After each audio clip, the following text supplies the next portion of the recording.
Bonjour à toutes et à tous, bienvenue sur ma chaîne. Aujourd'hui émission, plus rien à regarder.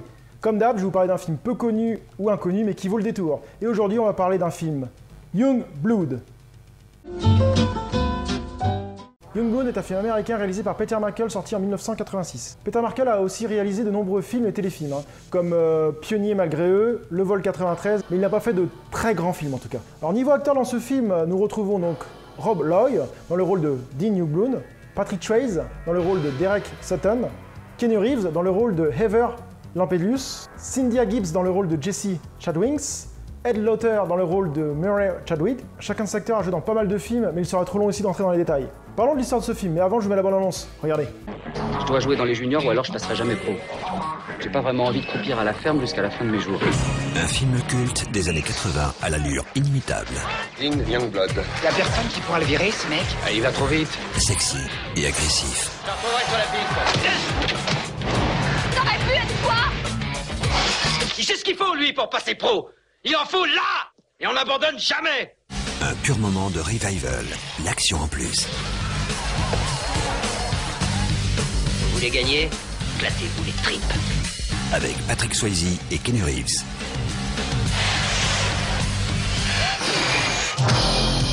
Dean Youngblood, alias Rob Lowe, est depuis sa plus jeune enfance un hockeyeur. Il adore le hockey, il ne fait que ça. Il veut devenir professionnel dans une grande équipe. Dean Youngblood a 17-18 ans et il décide d'aller pour se faire recruter. Pendant la sélection, il se fait remarquer par un entraîneur, l'entraîneur des Mustangs, l'équipe canadienne d'Hamilton. Une équipe semi-professionnelle qui permet aux jeunes de justement aller vers le monde professionnel. Et donc suite à cela, il découvre le hockey de haut niveau, dans la Ligue nationale de hockey. Mais Dean Youngblood découvre rapidement que la vitesse et l'agilité de son jeu ne font pas le poids face à l'énergie des hargnes des autres. Il ne s'attendait pas à avoir des difficultés sur le terrain, car il se croyait supérieur et plus fort que les autres, car les autres joueurs sont aussi bons que lui. Mais grâce au conseil de son nouvel ami Derek Sutton, alias Patrick Swayze, qui est le capitaine justement des Mustangs, il va devoir améliorer sa technique et tout faire pour remonter le niveau et être même plus fort que les autres. Car s'il veut réaliser son rêve, il doit être meilleur que les autres. Je m'arrête ici pour l'histoire pour éviter de vous spoiler le film, et cela vous gâcherait vraiment le visionnage de ce film. Alors pourquoi voir ce film? Ce film a vraiment une ambiance typiquement des années 80.